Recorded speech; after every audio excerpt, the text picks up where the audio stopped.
मिर्ज़ा गालिब। मिर्ज़ा गालिब का पूरा नाम असदुल्ला खां था और उनके वालिद का नाम अब्दुल्ला बेग था। गालिब 27 दिसंबर सन 1797 को मंगल के दिन आगरा में पैदा हुए। वैसे उनकी यौम पैदाइश के बारे में कुछ मतभेद हैं। कुछ लोगों का ख्याल है कि गालिब 8 जनवरी सन 1797 को जुमरात के दिन पैदा हुए। जो भी हो, हमारे लिए तो यही बड़े फ़ख्र की बात है कि मिर्ज़ा गालिब जैसे अजीम हस्ती का हिंदुस्तान में जन्म हुआ, जिसने अपने फ़िक्र व फ़न और अपनी शायरी से अदबी दुनिया का रंग रूप ही बदल डाला और जिसका फ़ायदा हम आज उठा रहे हैं।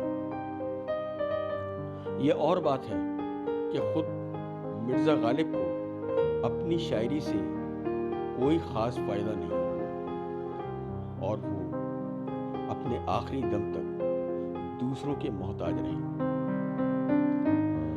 गालिब का ताल्लुक तुर्क से था और उन्हें इस बात पर बड़ा फ़ख्र भी था। वो अपने दोस्तों से अक्सर अपने ख़ानदान की अज़मत और शराफत की चर्चा किया करते थे।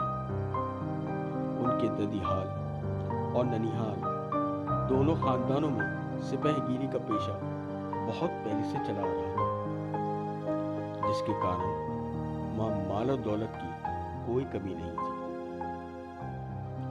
लेकिन ये पेशा हिंदुस्तान में उनकी सिर्फ 2 पुश्तों तक ही चल सका। फिर सिपहगीरी तो गई ही, साथ में माल और दौलत भी गया और यहाँ तक कि उस ख़ानदान का नामो निशान ही मिट गया। आज अगर हम गालिब को जानते हैं तो सिर्फ उनकी शायरी की बदौलत, ना कि उस ख़ानदान के ज़रिए गालिब को। आज उर्दू अदब को उनकी शायरी पर फ़ख्र है और शायरी भी उन पर फ़ख्र करती है। बकौल गालिब उनके दादा मिर्ज़ा कोकान बेग की औलादों में उनके 2 बेटे हमारे लिए बहुत अहमियत रखते हैं।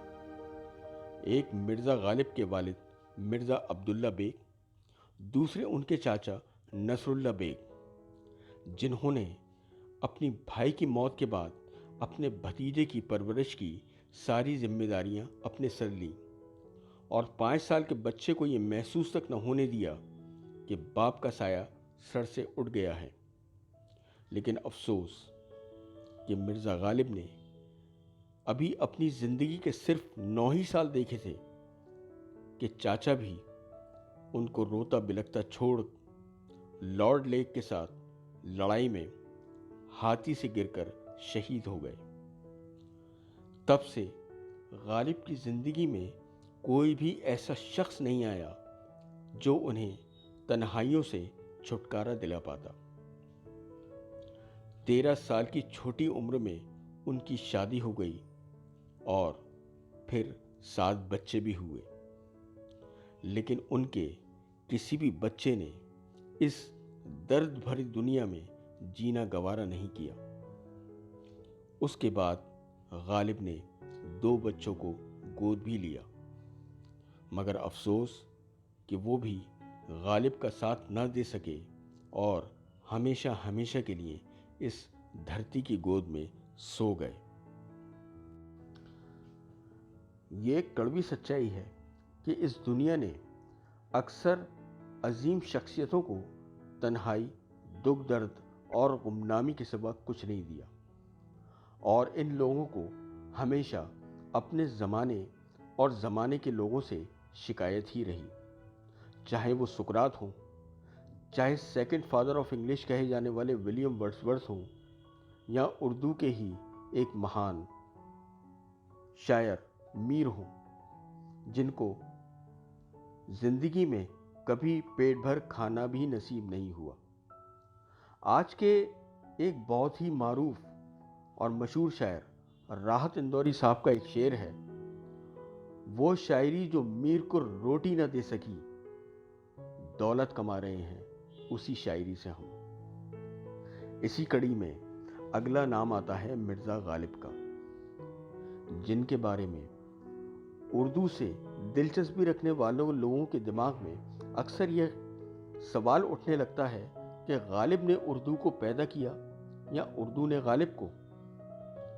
इसका जवाब कोई कुछ भी दे, लेकिन इतना तो हम दावे के साथ कह सकते हैं कि दोनों को एक दूसरे से जुदा नहीं किया जा सकता, और अगर ऐसा करते हैं तो दोनों का तारुफ अधूरा रह जाएगा। एक तरफ भले ही गालिब खुद को फारसी का शायर मानते हों और उनकी ज़्यादातर रचनाएं फारसी में ही हों, लेकिन उर्दू शायरी के कारण उनको जो इज्जत मान सम्मान मिला वो फारसी से हरगिज़ नहीं मिला। आज हम गालिब को जानते हैं तो उनकी उर्दू शायरी की बदौलत, क्योंकि फारसी हमारी भाषा नहीं है। दूसरी तरफ जहां उर्दू ने बड़े बड़े शायर पैदा किए हैं, वहीं दरअसल गालिब ने उर्दू को जितना निखारा उतना किसी दूसरे शायर ने नहीं। इन सब के बावजूद ज़माने ने गालिब को कितना परेशान रखा और उनको अपनी ज़िंदगी में किन किन मुश्किलों से दो चार होना पड़ा, वो हम सब जानते हैं। आज अदबी दुनिया में दिलचस्पी रखने वालों में शायद ही कोई ऐसा हो जिसके दिल में गालिब के लिए अकीदत ना हो। आज जब गालिब के ऊपर कोई सेमिनार होता है या सभा होती है तो वहाँ हज़ारों लाखों की संख्या में उनके दीवाने मौजूद रहते हैं। लेकिन क्या हम सोच सकते हैं कि गालिब का वक्त ज़्यादातर तन्हाइयों और गुमनामियों में बीता होगा? आज गालिब की दुख भरी दास्तान और उनकी शायराना अज़मत को नए नए अंदाज में पेश करके हम वाहवाही लूटते हैं और इज़्ज़त दौलत से नवाजे जाते हैं। लेकिन क्या हम सोच सकते हैं कि वो अपनी खातिर अक्सर कभी नवाब अहमद बख्श खां, कभी रामपुर के राजा और बहादुर शाह जफ़र और अंग्रेज़ी सरकार के मोहताज रहे होंगे? लेकिन ऐसा ही था, इसलिए हम ये कड़वा घूंट पी कर रह जाते हैं। इन्हीं हालातों में जिंदगी से जूझते जूझते आखिर एक दिन गालिब अपनी जिंदगी से हार गए और सन 1879 ईस्वी को इस दुनियाई फानी से विदा हो गए। वो रूठ गए, हम कैसे उन्हें मनाएं? हम आज भी हैं उनके, जाकर कोई बताए। उतरा नहीं है दिल में मासूम कोई तब से, अपने तो हैं हजारों, गालिब कहाँ से लाएं? न सुनो गर बुरा कहे कोई, न कहो गर बुरा करे कोई, रोक दो गर गलत चले कोई, बख्श दो गर खता करे कोई। हैं और भी दुनिया में सुखनवर बहुत अच्छे, कहते हैं कि गालिब का है अंदाज़ बयां। और